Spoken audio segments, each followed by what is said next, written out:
What up, y'all?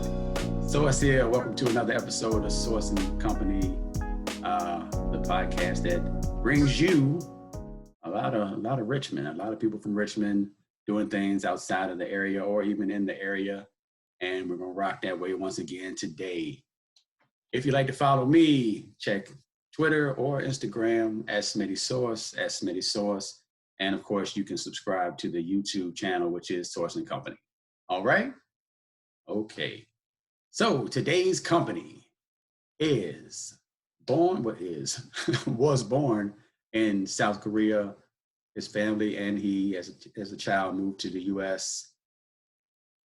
He made his way to Richmond, and he is the current owner of K-Town Grill in Richmond's downtown area. He is Yong Shin. What's up, Yong? What's going on, Smitty? Man, good to talk to you. How you doing, man? Oh, always good. Good to see your face. It's been a real quiet time lately, so it's always good to see you. Indeed. Same here, man. Same here. How things been going for you personally as far as the quarantine, COVID-19, pandemic, everything? How's it been going?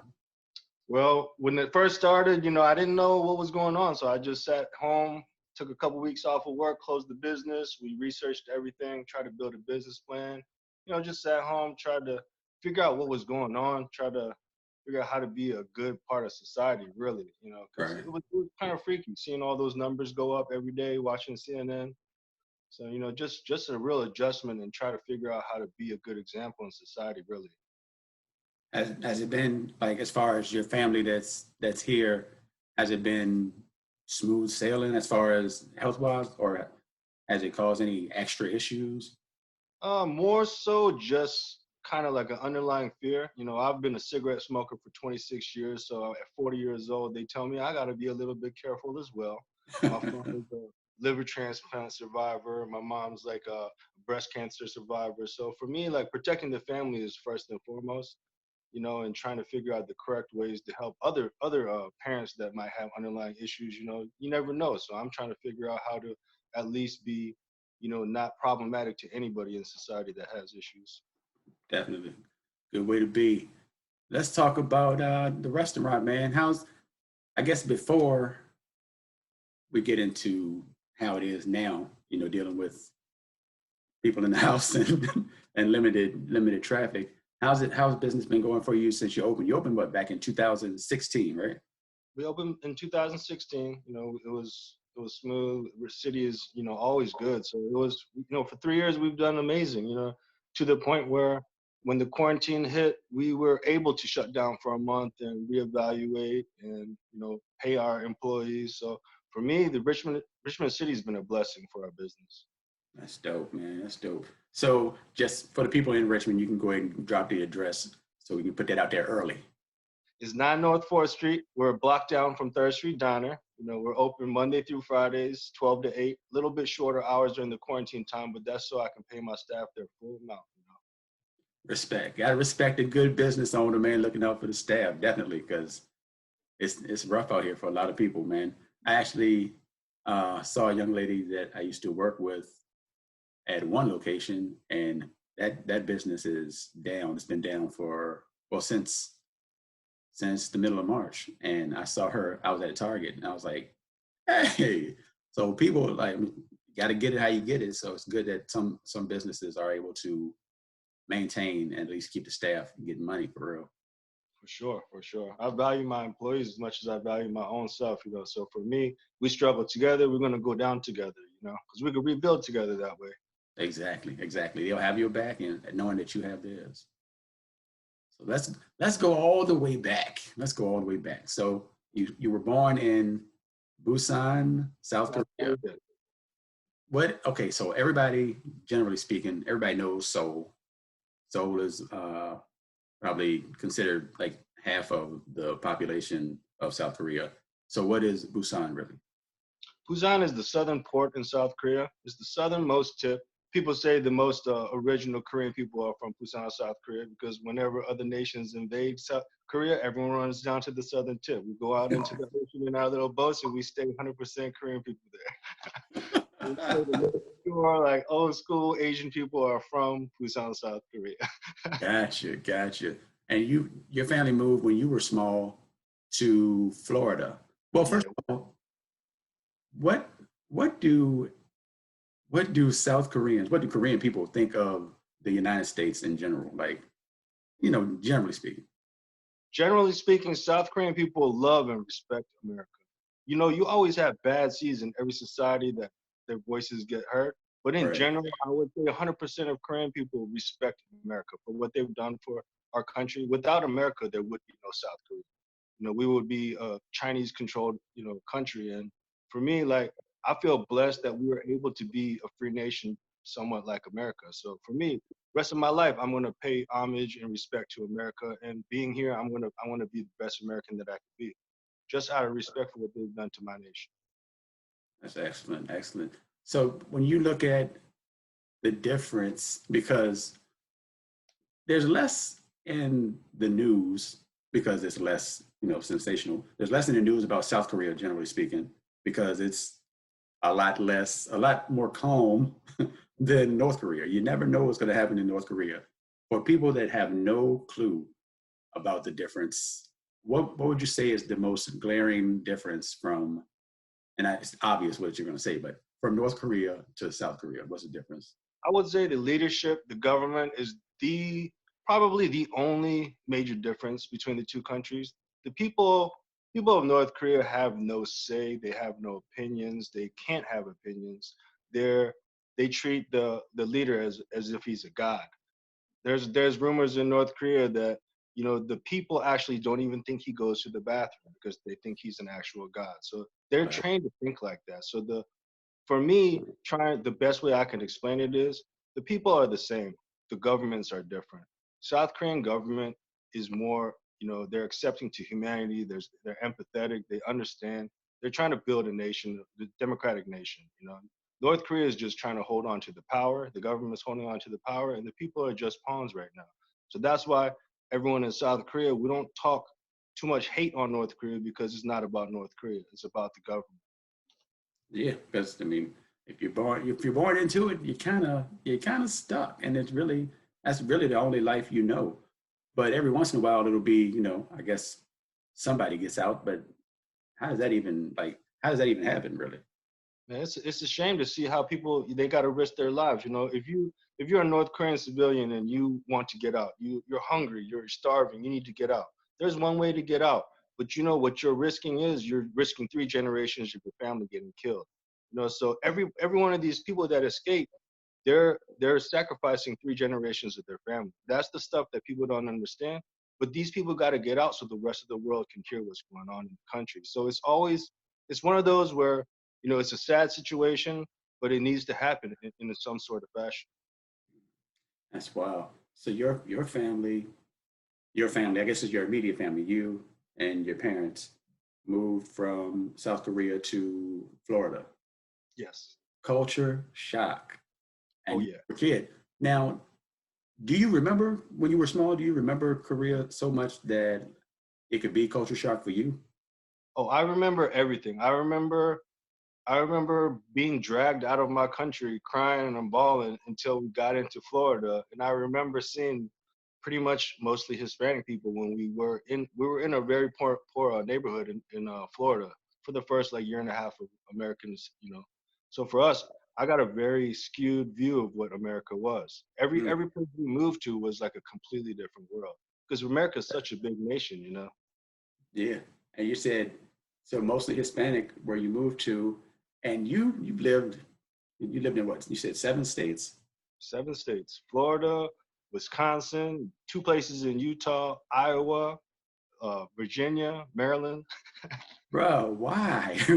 Why? I mean, the real why in my mind is Wisconsin and Utah. But for real, just generally speaking, why'd y'all move around so much? To be honest, my parents are hardworking people. They came from Korean people, we came from jobs and houses in our own country. So we're established. Our country is very, very competitive. So when my parents came to America, all their plan was to provide us an education. So they're trying to save money for an education and provide us a life. So they did any type of job that they needed to. My parents, they separated male and female chickens, baby chickens, at a chicken factory for the Wow. first 8 years of America, like suffering 10 hours in a hot factory, just looking at the butts of little chickens and separating males and females. That was their career to get to the point where I'm at now. That's why, for me, although I went through America, grew up here, went through racism and everything, I owe so much to my parents and my culture because it helped them to achieve what they did for me and my sister. Sheesh. That's real, dog. A similar story.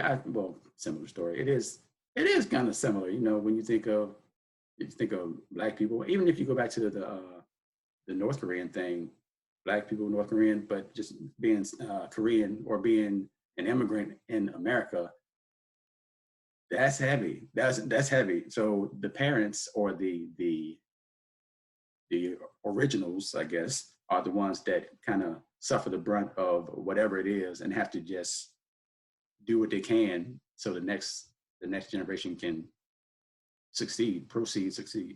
hmm That's why when I was young, I didn't understand I was a little bit privileged. I was a little bit spoiled because my parents did so much just to provide us a baseline. As children, we don't understand that. We just see what our parents are doing and we complain and cry about why we don't see them or get to hang out with them so much. But as you get older, you realize, man, they really suffered for us. And I'm grateful. And over time, I realized I maybe as an Asian person at a point I did have a little bit of privilege and a little bit of cockiness, and through going through America and seeing how minorities are treated, I definitely got to open my eyes and see a different way of life.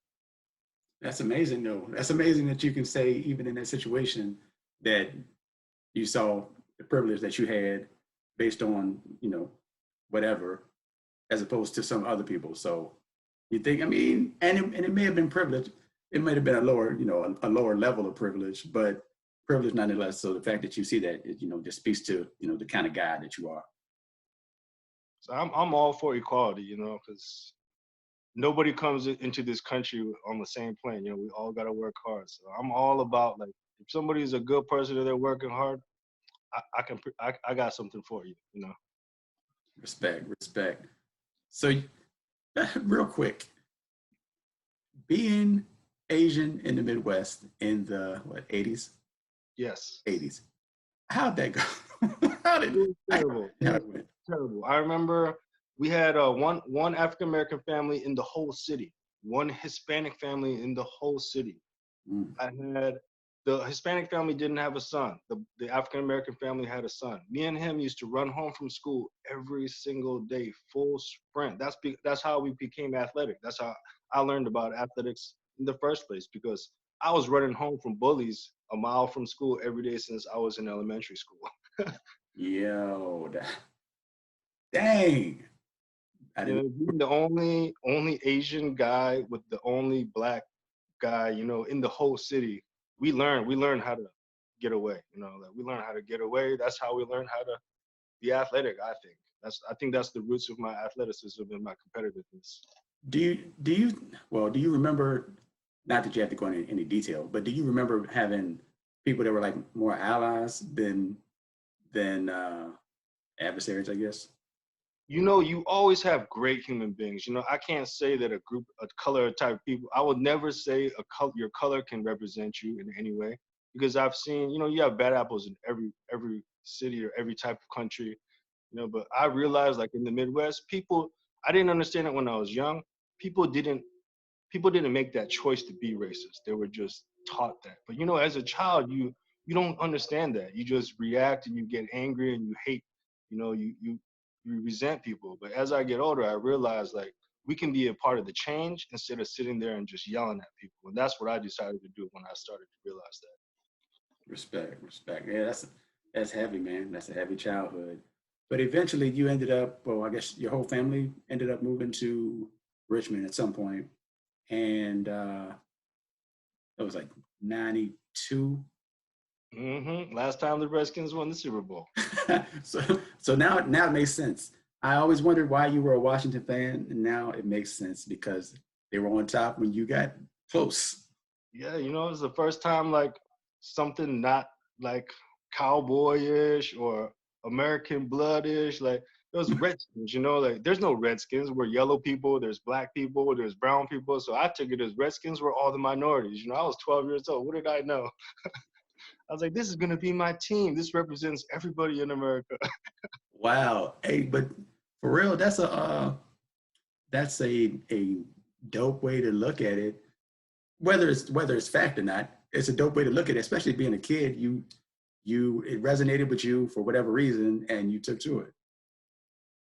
For And, sure, for sure. and you're still there. You're still there through the through the struggles. I'm not talking bad about Washington. I see your Sean Taylor jersey in the back. I'm not Yeah, talking bad about Washington. I didn't have space, but I got my Doug Williams jersey, first African American quarterback to win the Super Bowl. Yes, sir. Yes, sir. Respect to Doug Williams. Absolutely. So eventually you ended up going to, you went to VCU, spent some time at VCU. And how was that? Because there's quite a large Asian population at VCU, or is that my imagination? I remember when I first started at VCU, it was very few. I think there was maybe 900 to 1,000 Asians, all types of Asians there. But I think within the 3 years that I was there, the Asian population grew to about 10,000. The medical program grew, then the Final Four came through. So everything about VCU has grown and it's gotten more and more diverse every year. I remember being in Richmond City 10 years ago and being scared when I walked around at night. Yeah. Now I can jog anywhere I want and see all types of people just walking around at night. The homeless people don't catcall as much. People are a lot more respectful and it's more accepted that people are going to be out at night. I've loved that change of Richmond. Dang. Another thing I didn't even think about, just everyday actions, simple actions as jogging. I mean, we mentioned jogging, you mentioned jogging, and of course, Ahmaud Arbery pops in my head. But aside from that, we're talking about the Richmond area and how it's changed for you or for Asian people in general in the last, 25 years. Oh, for sure. It's just more, just seems like more acceptance, more commonness. People aren't as shocked to see a bunch of minorities in the city. I love it. I feel like it's home. I feel like I'm not an outsider. And that's something that I never thought would happen in Richmond. Mm. Understood, and I can see why. Because I mean, you think capital of the Confederacy, you never know which way it's going to go. And even, I mean, really, I guess it depends on where you go. I mean, some places are better than others. Even in the city, different parts of town, you might, like, I guess I can't speak for you. Have you seen any difference? Not that you have to down one place or another, but have you seen any difference as far as the way people are towards you in different parts of the city? Well, when we first moved like to the Richmond area, we were over at the Shore Pump area. So in the Shore Pump area, people see Asian people, they treat us like we're just quiet little people. In the city, I see like more of an equality because there's students of all nationalities in the city now. People react to me and they don't know what they're gonna get, and I kind of like that. It's more of an intrigue. People ask questions instead of an assumption being thrown at you. Yeah, that's dope. We talked before we started recording, and we were talking about the restaurant. Actually, I'll hold back on that, but I am going to ask you about the mask thing. Actually, let's just go there right now. So you mentioned that you had ordered some masks to help people, basically masks to give away, and how I'm laughing because it's so absurd. It just makes me laugh. But how has that been met, in your opinion, by people that you've offered them to? Oh, that's the funny thing because the masks have been a polarizing topic for me. I bought Yeah, that just to give out to help people, make people feel better, to make anyone working in the food industry, like delivery people, so the customers see them with the mask on, they feel comfortable. They're going to eat that first bite of food with a little bit less of, anxiety. But I've come to see that more than half of the people I offer to get kind of offended because the people who are choosing not to wear masks are not the type of people that will accept a mask, that I'm coming to realize. So I spent about $1,000 getting all these custom masks thinking that I'm going to help some people and make them excited, but I've gotten a lot of negative feedback about it. So it's something that I know in the fall I'm gonna have a stockpile of masks. People are gonna need them, and I know people will appreciate that then. But as of now, it seems like society is not all down for the masks Let me- I probably said I wasn't going to ask you. I got to ask you though. Do you think it is, and this can be as deep or as surface as you want it to be? Do you think it is because you're Asian? Do you think that people respond to you giving them a mask differently because you're Asian? Oh yeah, I think for sure. I don't think it's more. I can't say that it's as much malicious, but I do feel there's a racial undertone in when I try to offer somebody something. If it were to be before, if I were to offer somebody a free dish from my restaurant, people would not say a word. The fact that I'm trying to hand out a mask that comes from my hand and I'm wearing a mask, I think it adds a little bit of anxiety to people that maybe if it was somebody from the same nationality or something, maybe it would be handled a little bit different. But things that typically come out of my hand during the quarantine time is not as accepted as before. And that's something that I'm coming to accept. Dang, I don't really have a response for that because it is what it is. Like, Well, I can't explain other people's mentality, but all I can tell you is my opinion on what's going on. fair enough, fair enough. Let's backtrack a little bit to when I guess you could say your family opened Mama's Kitchen back in 2004. So, where was it the same? Was it at the spot in the West End? We were actually right across the street from Village Cafe on VCU campus. Oh, okay, okay. How was that experience? You were well, you weren't a kid, but you were a younger man at that time. But how was that experience for you? And did did it did your mom feel vindicated? It was challenging. Our restaurant was the first authentic Korean restaurant downtown Richmond. So in the beginning, we had stuff like kimchi, like sushi rolls, stuff like that. Right. The society wasn't really open to that. I couldn't pay people to try stuff like that. So the first couple of years, we opened that restaurant because my mother always wanted to share our culture through food, to the American people. So it was an experiment. First couple of years was really tough. Like we got a lot of negative feedback. But once people started to accept, like people started getting cultured back in the early 2000s. A lot of people wanted to go try different foods, and it just caught on really quick. And from there, it was great. We had a little hole in the wall, but it supported our family for 14 years. And then you decided to branch out and start K Town Grill. So that's more your dream. Yeah, because Mama's Kitchen was more of my mother's dream. She's a Christian, so we had no alcohol, no liquor, anything like that. So one thing that I realized while we had Mama's Kitchen open was we had a lot of customers that wanted a bar as well. So Hmm. I waited it out. I let Mama retire, and then we just tweaked it and just opened the new spot. Excellent. And I guess it's been dope so far. Like you mentioned, 3 years strong, and then now dealing with the remnants of COVID-19 and people being quarantined. You expect? What do you think about the whole city as far as what it'll probably be a week or two from now when this actually comes out. So hopefully, or possibly, I should say, by then, the city will be a little bit open.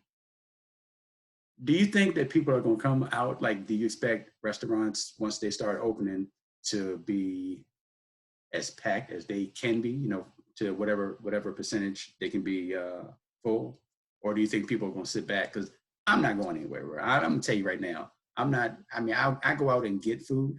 I go out curbside and all that, whatever's necessary. I just don't see myself sitting in a restaurant like anytime soon. Well, I hope everyone gives it a little bit of time. You're gonna have that flood of people that feel invincible that are gonna go out. What I'm trying to do, what I've told my staff to do is we're gonna stay closed and go delivery and pick up for the meantime. We're gonna watch how these businesses that get flooded in react, how what happens to them, and then we're gonna take a smart approach to that. Because I feel like any if you look at the examples of any states opening up anywhere around the country, it's getting packed. And I think the smart, educated people are gonna sit home and wait for the crazy people to just let it happen. Test it out. Yeah.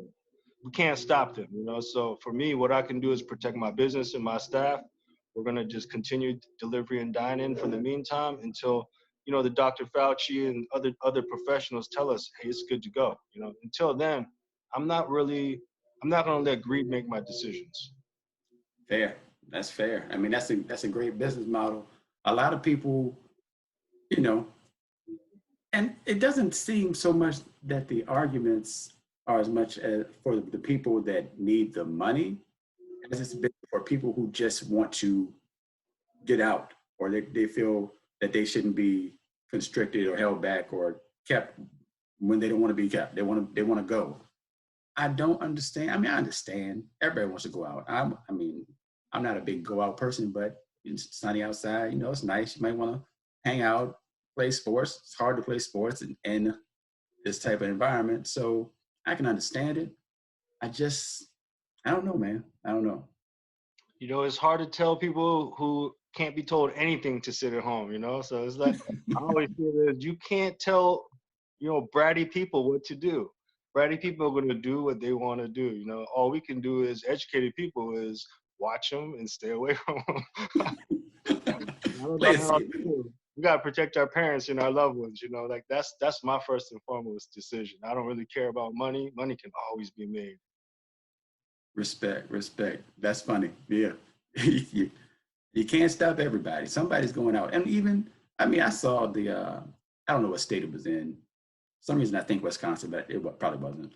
Probably Wisconsin. The restaurant that was packed, the bar that was packed, like recently, before anything was open, and it was in that joint like it was nothing. And I just, how does that even happen? I don't understand. You didn't hear how that happened. So Wisconsin, right? They went under the lockdown. The governor is a Democratic governor. He went under lockdown, and the Republican leaders in that state sued him. They went to the federal courts and they sued him. And the judge actually chose the Republican side, and they opened up Wisconsin fully. So Wisconsin isn't like any of the other states that are slowly opening. They actually challenged the governor and won a court case, so everything is open. Bowling alleys, hair salons, everything, restaurants. They said within the first hour of opening, that was that video that you saw of that bar packed. So we're going to see in about maybe 14, 21 days, Wisconsin is definitely going to be that example for everybody in this country. You know, and that's a huge sign of privilege because nothing in that argument was for anything for them other than freedom, you know, like the free right to move. Like they risked everyone in Wisconsin's lives just so they can move around freely. You know, to me that's very hurtful and selfish. Selfish. That's the key. That's the key word, man. I don't know. Blows my mind. People can do that. Well, a lot of people are not used to, but have dealt with having limitations in some way. There's whether it and they know it. They know that there are limitations. There are some people who have never had those specific limitations who feel like I can do what I want. Period. Like I can do what I want.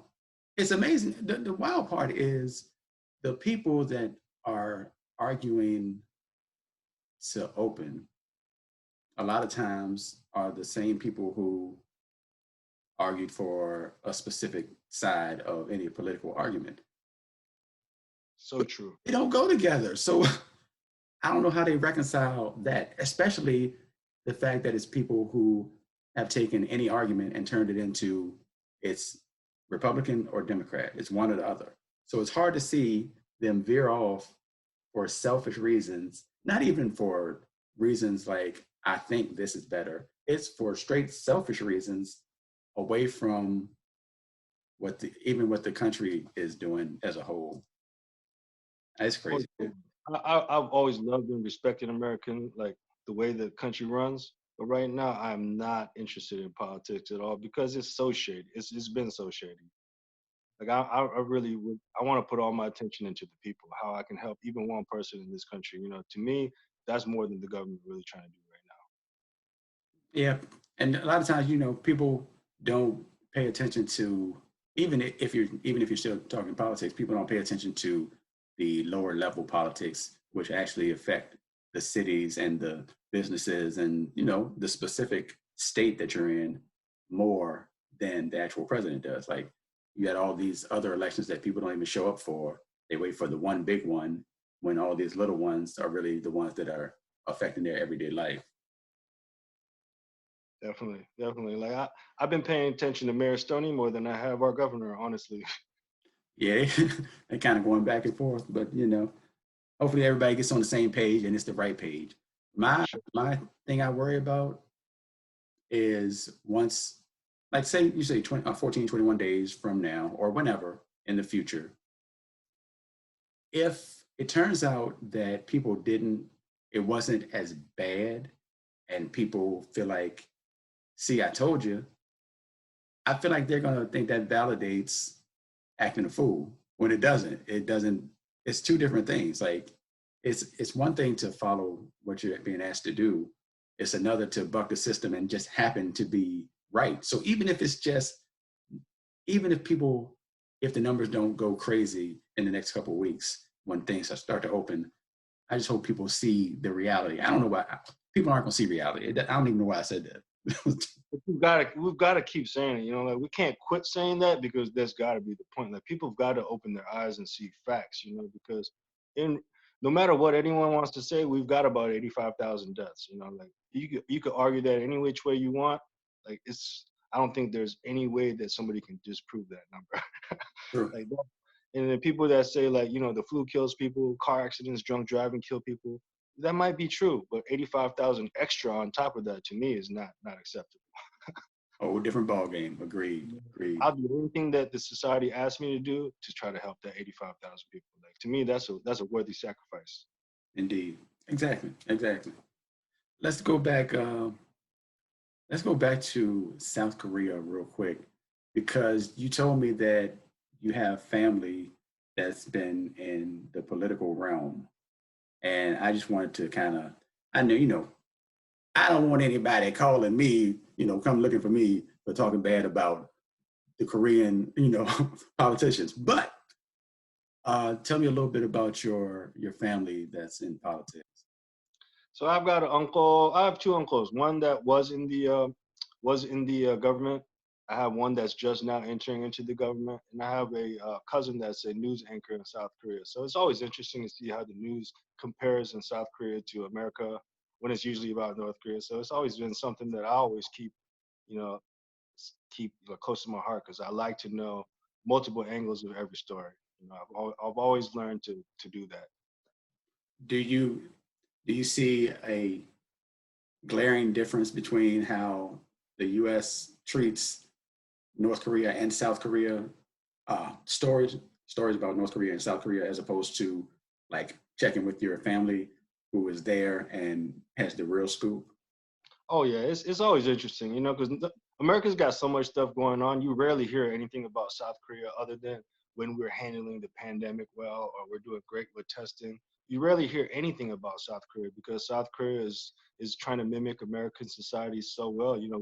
We passionately try to become the right kind of democracy for the world. So South Korea, you never really hear the good apple stories all the time. So you're only hearing from that region North Korean stories. So for me, I always feel that it's interesting that North Korean stories pop up into the American news when there needs to be some kind of political distraction. I can't prove that. It's just my personal opinion, but Right. being a South Korean and looking at South Korean news every morning as well, I noticed that there's patterns like that. So I always feel like that's interesting because North Korean, it's like it's a story that you could pull out anytime and it brings up so many fields. Are they true? I'm gonna tell you a couple of things. Like recently, when the quarantine was going bad, when people were saying the U.S. could have reacted a little bit better. The first story popped out was the North Korean president is maybe dead. They put all these stories, satellite images of where he could be. I remember the next morning, the South Korean news came out and said, no, he's fine. And right after that, you look on CNN and CNN says South Korea says North Korean president is fine, but we have insights saying that he has died from a cardiac surgery. So what they're not telling you in the U.S. news is where they got those tips from were the two North Korean defectors. So they were brought into the United States, and I can't say they're controlled by anyone, but they're the two that released that information of what they thought was going on with the North Korean president. So there's two North Korean defectors in the United States giving North Korean news, but they're not even in North Korea. They have no association with the country anymore. So it's always been interesting because South Korea tries to, when they hear a story about North Korea, South Korea tries to give out the truth because South Korea's point about the whole news perspective it all is North Korea as a nation, the people don't know what's going on. It's just the government. And that's what South Korea always wants the world to know. You know, it's not about the people, it's about the government. Facts. Not about the people, it's about the government. So any negativity, well, not any, but most negativity, if it's said from South Korea, it's specific to the government because the people have no control. So People have no control. Like South Korea, like if you look at humanitarians in South Korea, what they do for a living is they get on an airplane, they drop snacks, DVDs, music, you know, just stuff to make North Korean people and regular human beings like understand what's going on in society. That's something South Korea has been doing since the Korean War. It's something we're just trying to get the it's like we're trying to make the North Korean civilians awoke, you know, like in America, the whole thing is the woke movement. We're trying to do that for North Korea as well because they're under a terrible regime. And that's all that South Korea ever wants people to know. We're not scared of North Korean government. We're attached right next to them. If there was something scary, we would be scared first. You know, we would be terrified first. right. Was there it was a story not too long ago about North Korea and I think I saw the headline, North Korea and South Korea and shots exchanged or something like that. Oh, North Korea, you know, whenever they get hungry, whenever they run out of resources, they shoot a couple missiles. It brings talks to the nation. People donate food. South Korea has been donating, I would imagine, over 50 to 100 million dollars worth of food every year to North Korean civilians. That's something we just do as a humanitarian thing because we know the government's stealing all the money. We've been doing that since the Koreans have been split. Mm, that's wild. That's wild. So do you ever go back to Korea? I currently have not since I started businesses, but our family always. I send my parents every 2 years. Yeah. Oh, that's dope. Okay, so your parents do need to go back. Mhm. That's great. That's great. I'm sure they, regardless of how it was or how it felt, I'm sure not having your family and missing them, missing parts of their life is a big deal. But I guess they felt it was a bigger deal to get you and then eventually your sister to a better environment, I guess. Yeah, and that that's something as I get older I'm really starting to appreciate because we have a huge family. I have like my dad's one of 11 children, so we have about 80 immediate family members like that are in Korea, you know, and to leave all that just to let your children have a an honest chance at life in the future. I'm starting to see like how like a lot of minority and immigrant people did that, you know, and these people don't get any respect. You know, they're just treated as secondhand citizens. And for me, as second generation, I have to speak up for them. And I feel like a lot of second generation immigrants are doing that, and we should have a voice just like everyone else. Definitely. I agree with you. So let's jump back. I just want to make sure we talked about K Town Grill in a general sense, but let's be specific. And I know you're gonna say everything's great at K Town Grill, like there's no bad meal. But if somebody was coming to town and they came to K Town Grill, they were like, give me your best meal, give me your best meal. Money is no object.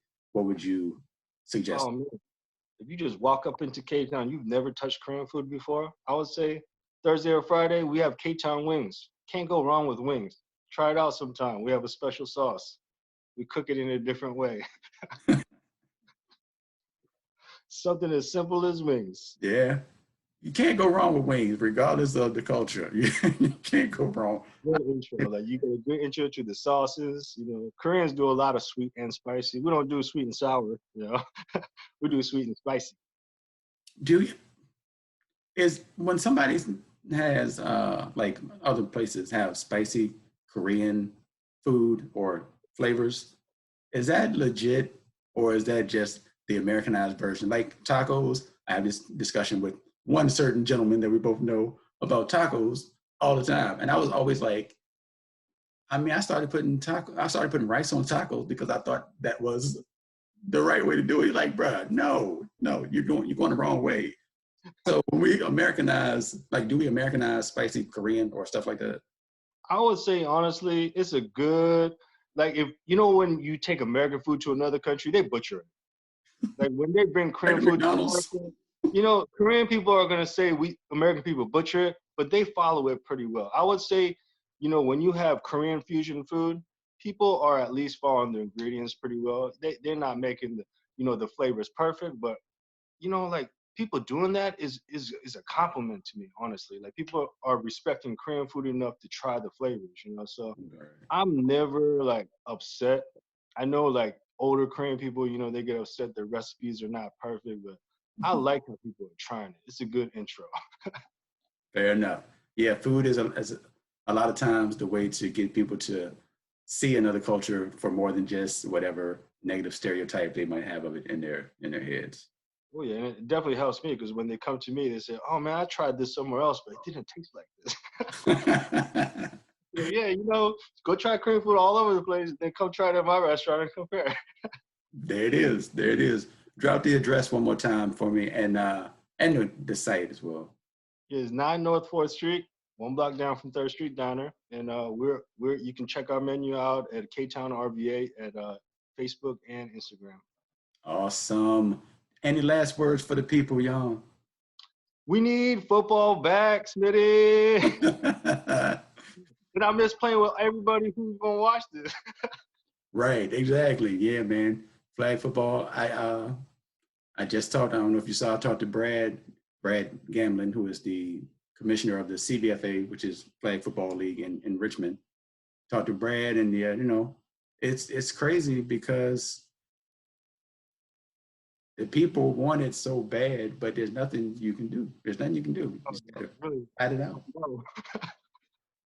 We're just gonna all be sad together. Same with the NFL, NBA, Major League Baseball. We're just in the struggle right now. We're in the struggle. We just watch your show every week. Do that. I appreciate it. I appreciate the love. And once again, y'all, I want to thank you for joining me, man. You know, I appreciate you, everything you do, everything you've done for me as well. Thank you. No doubt, no doubt. All right, y'all, that's Yong Shin from K-Town Grill. I am Source, and we are